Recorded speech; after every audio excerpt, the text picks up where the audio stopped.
Amigos, sean todos bienvenidos una vez más a Arte Poética, canal de poesía.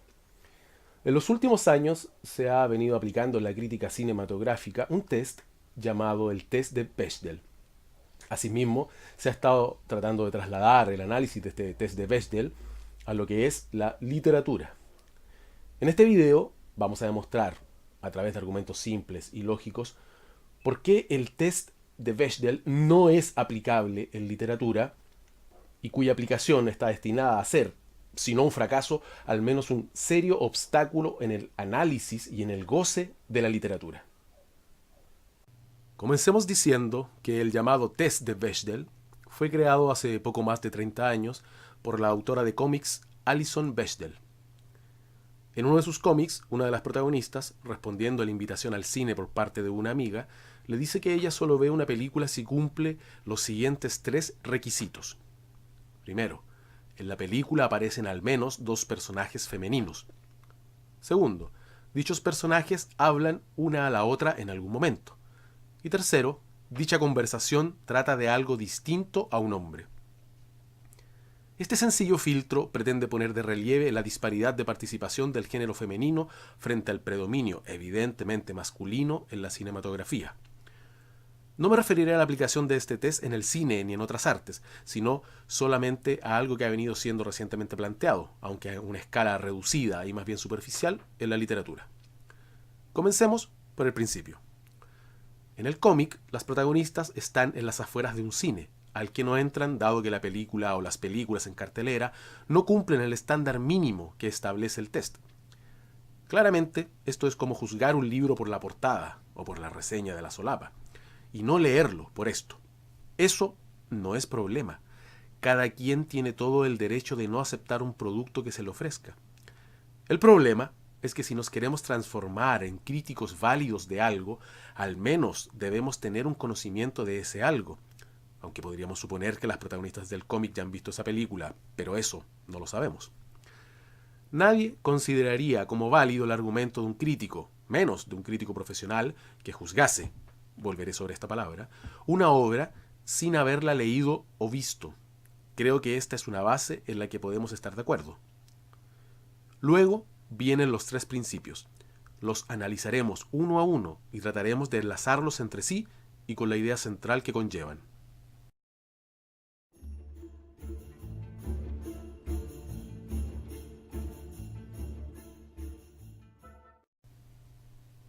No queda claro de entrada si estamos hablando de personajes en orden de importancia o preponderancia o nivel de participación o influencia en la historia. Estableceremos el supuesto de que se trata de personajes principales. Aquí es necesario hacer una primera detención.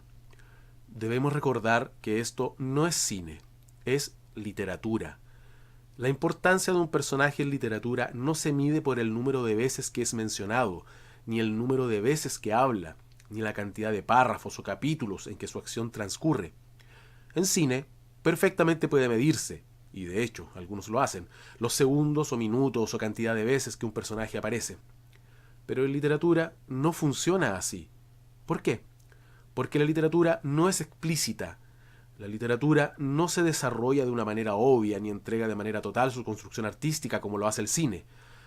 Voy a poner tres ejemplos muy simples. Eva, de la novela Demian, de Hermann Hesse. Mary Jane Wilkes, de las aventuras de Huckleberry Finn. Y Phoebe Caulfield, de El guardián entre el centeno. En cada una de estas tres novelas clásicas existe una evidente preponderancia en cantidad de personajes masculinos. En cada una de ellas, ninguno de los protagonistas principales es mujer. Sin embargo, cada uno de estos personajes femeninos ejerce una influencia considerable, a veces vital, sobre estos personajes masculinos. Aquí me atrevería a decir que quizás esta es la norma en la literatura, pero no nos adelantemos.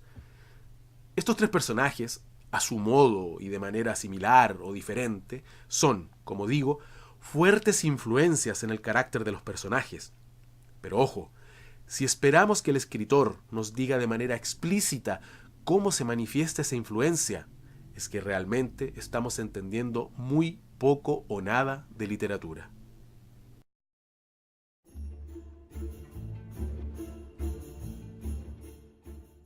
Este segundo enunciado es bastante débil en sí, y de hecho no existe si no es en función del siguiente. Esta norma no establece por lo pronto la importancia del diálogo, ni extensión. Solo pide que estos personajes, sin considerar su importancia, se dirijan la palabra entre ellas. Recuerden que estamos hablando de mujeres. Por lo pronto, también es difícil determinar la importancia de esta norma por sí sola. Supongamos que se cumple, o que no se cumple.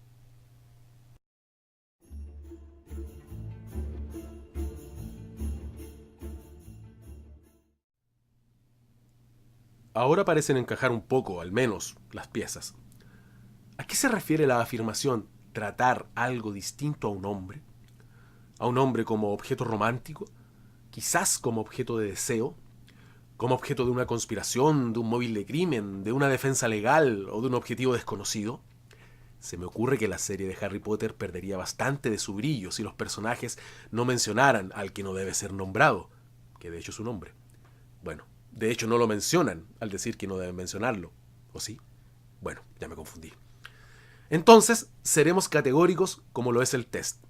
No debe mencionarse ni referirse a ningún hombre. Esto en tanto personaje nominal.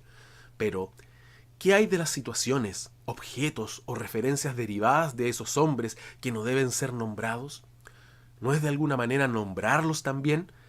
Aquí debo necesariamente pedirles que comencemos a comprender lo profundo, insondable que puede llegar a ser el misterio del lenguaje. Otro ejemplo básico. Dickens, en su cuento de Navidad, no nombra ni una sola vez a Jesucristo en tanto personaje literario, ni una sola. Pero en el fondo, ¿de quién trata la historia sino de él y su influencia en los demás? Por supuesto, en Ebenezer Scrooge. Aquí es cuando empezamos a entender que es sencillo aventurar una norma o un conjunto de reglas, si es que ellas encajan bien con un presupuesto, con una preexistencia, con una preidea, y volviendo a la palabra juzgar, con un prejuicio, obviamente en el sentido literal del calificativo. Pero retornando a la norma tercera del test, nos daremos pronto cuenta de que es un esfuerzo estéril, porque no se establece ninguna relevancia, ni contenido, ni conexión con el argumento central de una historia. Otro ejemplo. En el maravilloso libro El castillo ambulante de Diana Wynne Jones, en un pequeño diálogo con su hermana Marta, la protagonista, Sophie, habla con ella de cosas que no están relacionadas directamente con hombres, como la habilidad de Sophie para confeccionar ropa. Esto podría ser absolutamente prescindible en el entramado del argumento, pero en otro episodio, Sophie se enfrenta a otra mujer, la temible bruja del páramo, la que deja caer sobre ella una maldición en una venganza relacionada con un hombre, el mago Howl. Pero, ¿alguien se atrevería a decir que esto desmerece o desdibuja o disminuye el mérito de la obra por retratar a una mujer como vengativa? No olvidemos que este libro fue escrito por una mujer. El punto es que debemos ser cuidadosos al emitir categóricos juicios sobre una obra si no estamos capacitados para comprender, al menos en parte, el conjunto de la misma. Llegamos entonces al punto central de esta larga argumentación. Actualmente se está aplicando, bajo estos tres preceptos, el test de Bechdel a una gran parte de películas pasadas, presentes, y probablemente seguirá haciéndose en el futuro. Inclusive, en el sitio del test, en inglés, se aprueba o desaprueba a las películas que cumplen este estándar de equidad de género. Esto no es nuevo en arte, menos en literatura. El ejemplo más cercano es el escrutinio del cura y del barbero en El Quijote de la Mancha. Como se recordará, en este capítulo estos personajes se dedican a realizar una verdadera purga de libros, bajo el precepto de la conveniencia moral, bajo el prisma de la moral cristiana y, por qué no, de lo socialmente aceptado en la época de Cervantes. Pero este donoso escrutinio guarda dos distancias insalvables con el test de Bechdel. Al menos el cura y el barbero habían leído muchos de los libros que Don Quijote tenía en su biblioteca, y al menos reconocían que algunos de ellos, si bien podían no gustarles, tenían valor literario. Aunque sí podríamos decir que tienen algo en común, el test y el escrutinio, la persecución de la imaginación como algo nocivo. Porque eso es lo que ocurre cuando se intenta normar, definir, categorizar, desde el prejuicio, desde un interés creado, desde una ideología, el infinito mundo de la literatura. Los que así lo hacen demuestran que conocen bastante poco o nada de cómo funciona la literatura, cómo funcionan los lenguajes internos de la literatura, cómo hay multiplicidad de interconexiones dentro de una obra literaria. Hay un funcionamiento del lenguaje, pero el lenguaje no funciona por sí mismo y los personajes tampoco se definen por lo que dicen. En la literatura, mucho del significado se da por lo no dicho. Y los personajes no solamente funcionan en un momento o por lo que dijeron o por cómo aparecieron, sino por el significado global que esos personajes tienen dentro de la obra. Además de eso, tenemos que recordar que hay tantos significados para una obra como lectores tiene esa obra.